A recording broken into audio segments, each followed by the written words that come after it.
अस्सलाम वालेकुम and welcome back to cricket conversations powered by Pak passion. PSL इख्तिताम पजीर हुआ, लेकिन एक स्टोरी हम सब के दिलों को छू गई और वो स्टोरी थी हैदराबाद किंग्समैन की। और उसके बारे में बात करना भी काफी जरूरी था, तो इसीलिए आज हमने इनवाइट किया है हसीब भाई को। बड़े ही शॉर्ट नोटिस पे आपने हमें ज्वाइन किया है, पहले तो हसीब भाई उसका बहुत बहुत शुक्रिया। और कैसे हैं आप, खैरियत से हैं? जी अस्सलाम वालेकुम। पहले तो आपको और सब व्यूअर्स को बिल्कुल अल्हम्दुलिल्लाह ठीक। अल्हम्दुलिल्लाह।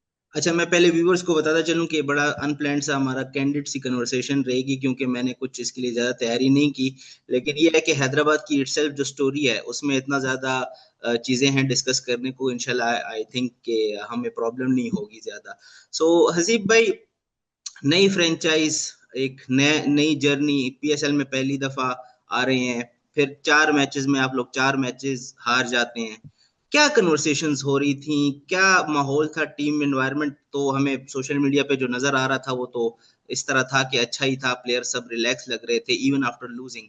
बट अंदर की बात जरा अगर आप हमें बताएं, क्योंकि आप टीम के साथ थे। तो इतना जब 4 मैचेस के बाद अब 4 मैचेस हार गए, तो क्या कन्वर्सेशंस हो रही थी, क्या एनवायरनमेंट क्या था? तो देखिए, ओवरऑल तो इन्वायरमेंट बहुत ज़्यादा पॉजिटिव था, स्पेशली प्लेयर्स के साथ। प्लेयर्स खुद भी करना चाह रहे थे, हमें वो चीज़ नज़र आ रही थी। लेकिन परफॉर्मेंसेज देखें, यही होता है कि किसी के हाथ में नहीं होती। आप यही देखते हैं कि कोई क्या एफर्ट कर रहा है या कौन किस तरीके से कंट्रीब्यूट करने की कोशिश कर रहा है। बाकी परफॉर्म होना ना होना ऑन द डे ये चीज़ें चलती हैं। हमारा बीइंग मैनेजमेंट मैनेजमेंट इन्वॉल्व थी, हमारे डायरेक्टर्स हमारे साथ थे थ्रू आउट द टूर्नामेंट। हमारे ओनर हमारे साथ कन्वर्सेशन में थे। फिर हमारे कोचेस तो जो टॉप मैनेजमेंट है वो आपस में बात कर रहे थे, और हम लोग कोशिश कर रहे थे कि हम अपनी गलतियों को ओवरकम करने की कोशिश करें, गलतियां रिपीट ना करें। क्योंकि सबसे ज्यादा अनप्रोफेशनलिज्म या माहौल तब खराब होता है जब आपकी गलतियां रिपीट हो रही होती हैं और आप उनको ओवरकम नहीं करते। तो उस लेवल पे ये बात हो रही थी, डिस्कशंस भी हो रही थी, लेकिन हम लोगों ने ये चीजें प्लेयर्स पे उस तरह नहीं पहुंचने दी। कि प्लेयर्स के लिए हम लोगों ने माहौल बहुत स्मूथ रखा। कि हमारा तकरीबन माहौल जब हम जीतना शुरू हुए उस टाइम और जब हम हारे थे उस टाइम पे भी प्लेयर्स के लिए मैच कर रहा था। लेकिन जाहिर है जो टॉप मैनेजमेंट थी वो इन डिस्कशन में थी। और credit goes to our owner, our directors और टॉप कोचेस, जिस तरह हमारे साथ जेसन, ग्रैंट और ग्रेग थे। फिर हमारे हनीफ भाई, इन लोगों ने, इनकी बहुत ज्यादा कंट्रीब्यूशन है और बहुत ज्यादा क्रेडिट जाता है इन लोगों को इस चीज सबसे पहले मैं बात करना चाहूंगा जरा मानस लबुशेन की।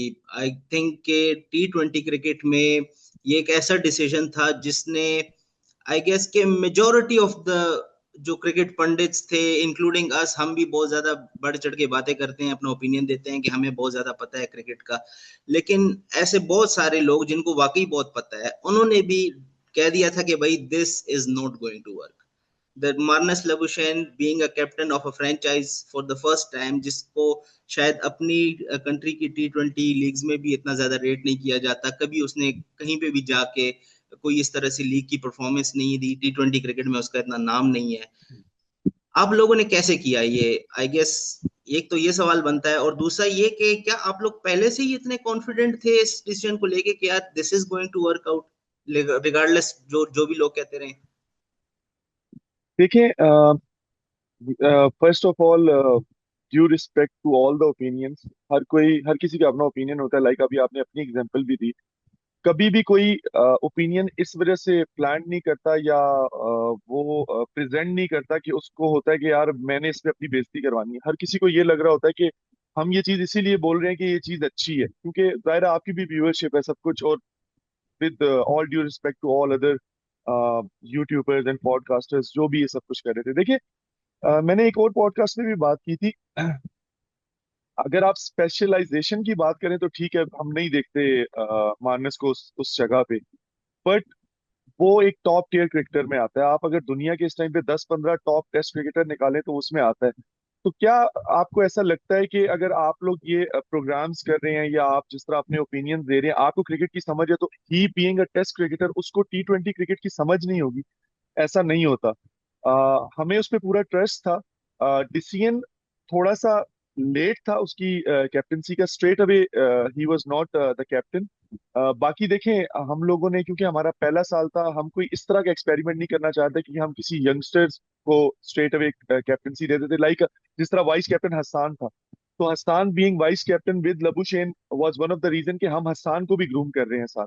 आप वाइस कैप्टन इसीलिए बनाते हैं ताकि वो चीजें सीखे। हसान फ्रेंचाइज हमारी जो यूएसए में भी क्रिकेट खेलती है उसमें भी हमाद के साथ वाइस कैप्टन है, तो हम उसको एक तरह से ग्रूम कर रहे हैं एज अ फ्रेंचाइज क्रिकेटर, और माशाल्लाह he is doing very well. लेकिन पहले सीजन में स्ट्रेट अवे कोई यंगस्टर्स को किसी को कप्तानी दे देना, आई थिंक वो जस्टिफाइड नहीं था। मार्नेस का डिसीजन इस वजह से भी था कि हमारे पास मैक्सवेल पूरे सीजन के लिए अवेलेबल नहीं था। तो देखिए, पहली चीज ये होती है आप कैप्टन उसको बनाते हैं कि आपको फिर वो थ्रू थिन्स एंड थिक वो वही आपका कैप्टन रहे और वही चीजें लेके चले आपके साथ। तो हमारे पास उस टाइम पे बेस्ट अवेलेबल ऑप्शन वही था।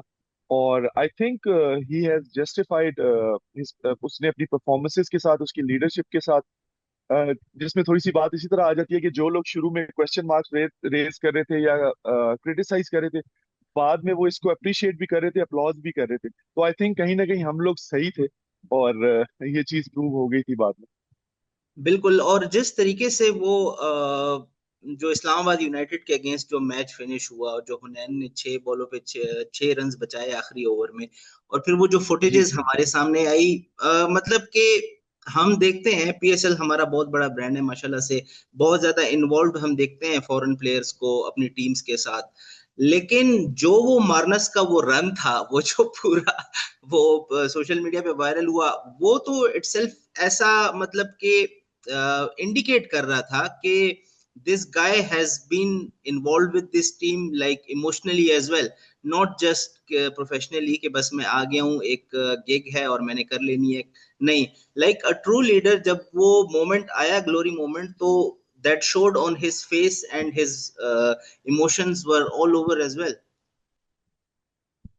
देखें, वो खुद भी काफी कुछ लर्न कर रहा था, उसको खुद मजा आ रहा था, उसने एंजॉय करना शुरू किया। आप शुरू में इसको एज एन असाइनमेंट लेते हो, लेकिन जब आप उस असाइनमेंट को एंजॉय करना शुरू कर देते हो तो फिर चीजें डिफरेंट हो जाती हैं। तो when he obviously he struggled early on a bit, but the day he started with his performances, जब उसके बल्ले से रन आना शुरू हो गए और फिर चीजें हमारे लिए बेहतर होनी शुरू हुई, उसने इस चीज को एंजॉय करना शुरू कर लिया। और वो जो मोमेंट है वो आप किसी से बोल के नहीं करवा सकते। बिल्कुल। इस तरह के जो मोमेंट्स होते हैं ना, आप किसी को कह के एक्ट नहीं करवा सकते। यस। आप इवन उसको देखें, वो लॉन्ग ऑफ की बाउंड्री पे था और वो भाग रहा है और वो सिर्फ हुनैन को ढूंढ रहा है, and there was literally 30-40 people at that time. और वो यही बोल रहा था कि मैं ढूंढ रहा था कि मैं किसी तरह बस मुझे हुनैन मिल जाए। तो वो आई थिंक अनरियल था, अनडिस्क्राइबेबल था। तो ही वाज स्टार्टेड एंजॉयिंग, उससे वो हमारी कंपनी एंजॉय कर रहा था, हमें as a human, as a player we enjoyed a lot from him, we learned a lot from him. उसकी एक उसकी हिस्ट्री है, वो एक प्रोफाइल्ड प्लेयर है, लेकिन वो जिस तरीके से हम में रहा है या जिस तरह वो प्लेयर्स के साथ था, हमें कहीं से भी ऐसा नहीं लगा कि हम लोगों ने एक एशेज चैंपियन, वर्ल्ड चैंपियन बंदा अपने साथ एज अ कप्तान रखा हुआ है और वो हमें एटीट्यूड शो कर रहे हैं, ऐसा कुछ भी नहीं। ही इज अ वंडरफुल गाय।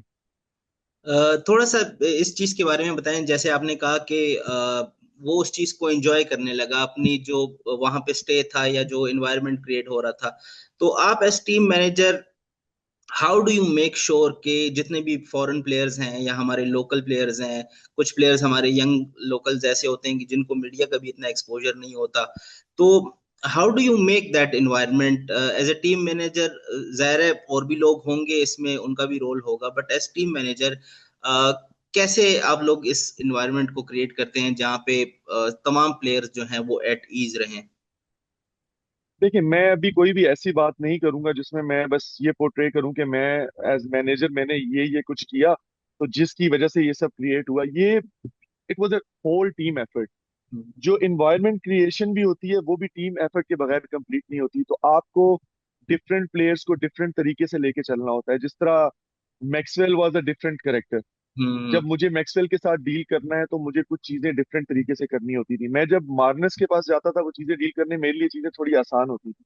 तो आपको प्लेयर्स को देखना होता है कि आपने किसके साथ किस तरीके से रहना है। लेकिन इसमें मेरी बहुत ज्यादा हेल्प इस तरह से थी कि हमारे directors through out the tournament हमारे साथ मौजूद थे।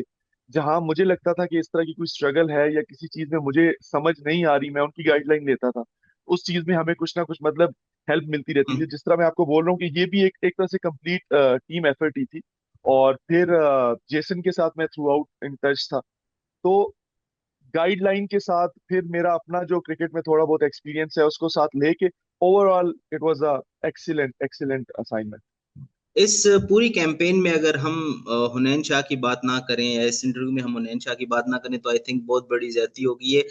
हुनैन Shah was on the bench for the first few matches Haseeb भाई, एंड देन वो आते हैं अपने पहले ही मैच में पेशावर जल्मी के अगेंस्ट इम्पैक्ट छोड़ जाते हैं, और ऐसा इम्पैक्ट छोड़ जाते हैं कि आप शायद अपना वो चौथा मैच ना हारते, वो आप ऑलमोस्ट वो एक उस लेंथ बॉल उससे चला गया, वो इफ्तिखार ने छक्का मार दिया तो वो मैच वहां पे फिनिश हो गया। बट हम सब ने देखा कि हुनैन ने एक इम्पैक्ट क्रिएट किया, और फिर उसके बाद हैदराबाद का एक टोन सेट हो गई और वो एक विनिंग पोजीशन में आ गए। तो हुनैन के बारे में थोड़ा सा बताएं कि वो थ्रू आउट द सीजन उसको आपने कैसा पाया, उसके वर्क एथिक्स के बारे में थोड़ा सा बताएं, क्योंकि अभी तक जैसे मिडिल चाइल्ड हमेशा हर फैमिली में ही इग्नोर होता है, हुनैन भी अपनी तीनों भाइयों में उसी तरह एक तरह से लाइमलाइट से दूर है कि सारा फोकस नसीम और उबैद पे ज्यादा होता है। With all due respect to them, they are great bowlers as well, वो भी पाकिस्तान के स्टार हैं, बट ये है कि हुनैन पे उतना ज्यादा ऑनेस्टली लाइक फोकस नहीं होता था। अब उसका मोमेंट आया है हैदराबाद के साथ, एंड हैदराबाद के पास एक ऐसा पेसर आ गया है इन देयर लाइनअप जो कि लंबे अरसे तक उनको सर्व कर सकता है। यंग है, एनर्जेटिक है, और परफॉर्मेंस टॉप नॉच है।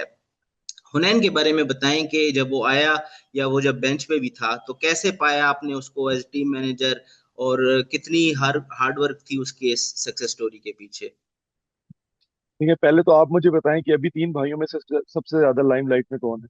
ये है। यस। हुनैन है। हुनैन है, देखिए, यस। हुनैन का ऐसा था कि excellent human, excellent player, excellent team man, कि जब वो बाहर भी था और इसमें ये मैं सिर्फ हुनैन की बात नहीं करूंगा, बाकी भी हमारे बेंच में जो स्ट्रेंथ थी, कहीं क्वेश्चन मार्क्स नहीं थे। हालांकि हमारी तरफ से फुल ऑथराइज था प्लेयर को, किसी को जब भी हम लोग टीम सेलेक्ट करते थे, अगर किसी को कोई क्वेश्चन है, आप डायरेक्ट हेड कोच से जाके बात कर सकते हैं, which is a big thing. और आपको पता है कुछ कोचेज ऐसे होते हैं जो आपको एक्सेस नहीं देते अपने तक आने का। बट हमारे ये यहाँ ये था कि अगर आप नहीं सेलेक्ट हुए, just ask them the question, they let you know why you are not playing. तो एक ये चीज थी। बाकी कंप्लीट सबकी इसमें तारीफ बनती है। हुनैन की जो स्पेसिफिकली आपने बात की है, देखें, द हंगर वॉज देयर, हम्म। उसको करना था। उसका करियर अभी तक थोड़ा सा इंजरी प्रॉन, इंजरी ओरिएंटेड चल रहा था। वो लास्ट पूरा 2 साल से कम मेरे ख्याल है रीहैब करके आ रहा था, और वो कुछ करना चाह रहा था, वो डिलीवर करना चाह रहा था। He waited for his moment. उसने अच्छी नीयत से हार्ड वर्क किया हुआ था, तभी ग्राउंड में उसको पे बैक हुआ है।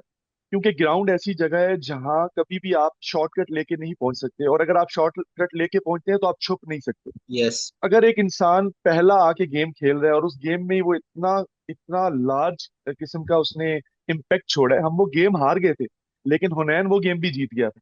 यस। हुनैन उस गेम में भी बहुत प्रोमिनेंट था। तो अल्लाह ने उसका टाइम लिखा हुआ था, ये चीज रिटर्न थी, उसने हार्ड वर्क किया हुआ था, माशाल्लाह फिट था, मेहनत कर रहा था, और ही परफॉर्म थ्रू आउट। अच्छा, ये मैं आपसे सवाल थोड़ा सा आकिफ जावेद के बारे में पूछना चाह रहा हूँ, थोड़ा सा शायद ये सवाल टेक्निकल भी हो जाए, थोड़ा सा शायद अनफेयर भी हो जाए। आपकी मर्जी है अगर आप इसको जवाब देना चाहते हैं या नहीं देना चाहते। आकिफ का जब डेब्यू हुआ पाकिस्तान से तो उसने अच्छा परफॉर्म किया, लाइक न्यूजीलैंड में उसने जबरदस्त बॉलिंग की, और बातें ये जब वो पाकिस्तान से वापस आया तो बातें ये हो गई कि यार रन अप का इशू है, और ये है जंप थोड़ा सा टेढ़ा है और लैंडिंग सही नहीं होती। जब वो हैदराबाद से खेला तो ऐसी कोई चीज नजर नहीं आई। क्या आप लोगों ने उसके साथ कोई काम इस तरह से किया है? जेसन भी जाहिर है आपके साथ थे तो शायद उन्होंने भी इस चीज में देखा होगा, बट पाकिस्तान में एक प्लेयर को एक अचानक से इस तरह से रिडिक्यूल कर दिया जाता है, और फिर वही चीजें जो है वो अगर एक फ्रेंचाइज के साथ चली जाती हैं तो हमें वो मसले मसाइल फ्रेंचाइज क्रिकेट में फिर उस तरह से नजर नहीं आते। क्या ये इंटरनेशनल क्रिकेट का प्रेशर अलग है, या आप लोगों ने आकिब के साथ कुछ ऐसा काम किया जिसकी वजह से वो जो मसले मसाइल लोग कहते थे कि ये हैं उसके रनअप के साथ, वो हमें उस तरह से नजर नहीं आए, और he was one of your stand out bowlers as well. देखिए, मैं कोई कंट्रोवर्शियल बात नहीं करना चाह रहा, आपने क्योंकि स्टार्ट उसके पाकिस्तान वाले टूर से किया। एक छोटा सा क्वेश्चन है मेरा कि मैंने 2018 में आखिरी सीजन खेला था अपना बलूचिस्तान से। उस साल आकिफ का डेब्यू हुआ था बलूचिस्तान से। इट वाज 2018 और 19, मुझे याद है कि I was playing for second 11, I performed in a couple of games and I have been asked कि मैं शायद फर्स्ट 11 में जाऊंगा, बट देन आकिफ अराइव, तो उन्होंने बताया इस तरह हमारे पास नया फास्ट बॉलर आया।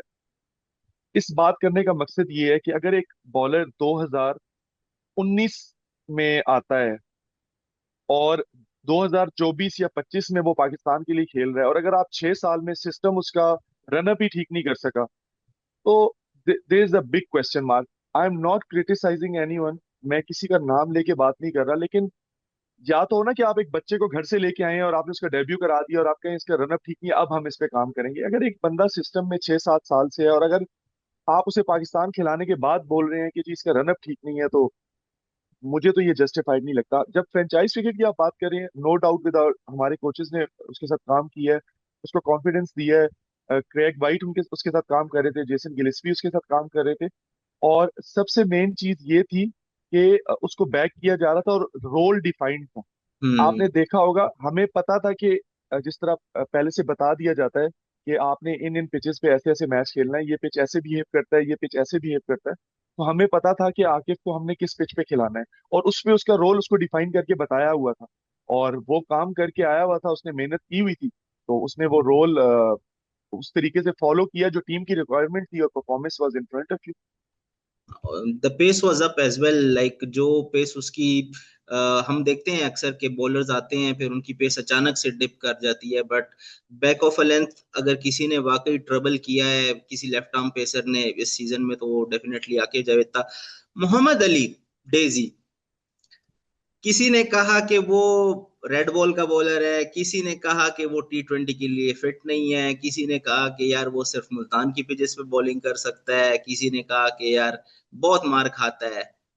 हैदराबाद ने कहा कि नहीं हम लेंगे, एंड आई स्टिल रिमेम्बर कि before the start of the season Jason Gillespie ने बहुत लाइक पुरजोर फरमाइश की थी मोहम्मद अली की कि ये हमारे स्क्वाड में होना चाहिए, because Jason was very impressed with his work ethic apparently.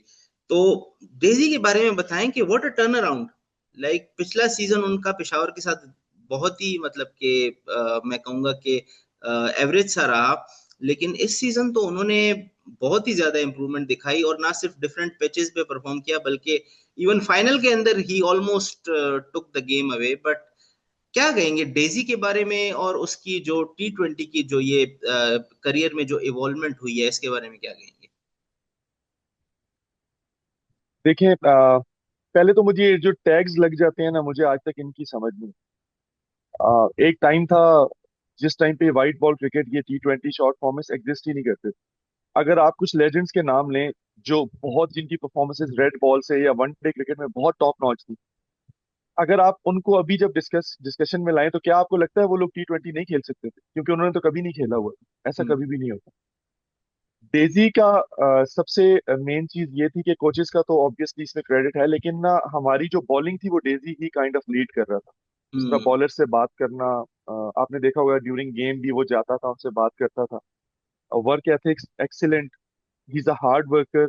और अगर आपने जिस तरह तीन हमारे बॉलर्स का नाम लिया, हुनैन, आकिफ, डेजी, तीन डिफरेंट काइंड ऑफ बॉलर्स थे। तो हम्म। हम लोगों ने भी थोड़ा सा कम्बिनेशन इस तरह का ही रखा था कि जिसमें हम, जब अपोजिशन अगर हमें फेस भी कर रही है, तो उन्हें डिफरेंट लेंथ, डिफरेंट चीजें फेस करनी पड़े।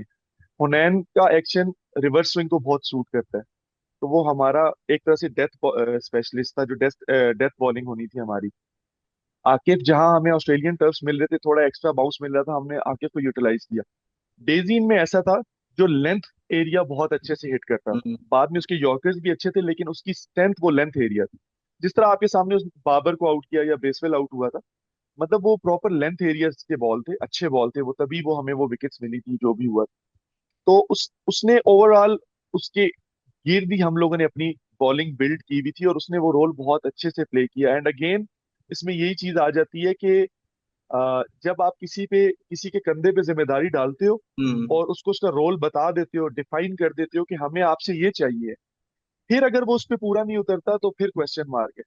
जब आप उसको ब्लैंक रखते हो, उसको पता ही नहीं है कि टीम में उसका रोल क्या है, उसने किस तरीके से वो रोल प्ले करना है, और फिर आप एक्सपेक्ट कर रहे होते हो कि ये रेड बॉल में हमें ये करके दे, व्हाइट बॉल में हमें ये वंडर्स चाहिए, तो वो आपको, मतलब फिंगर टिप्स पे ऐसे बॉलर्स मिलते हैं कि आप उनको जिस भी कंडीशन में उतार दो वो आपको करके दे देंगे, बाकी आपको बॉलर्स बनाने पड़ते हैं। तो कोचेस का बहुत ज्यादा क्रेडिट है इसमें।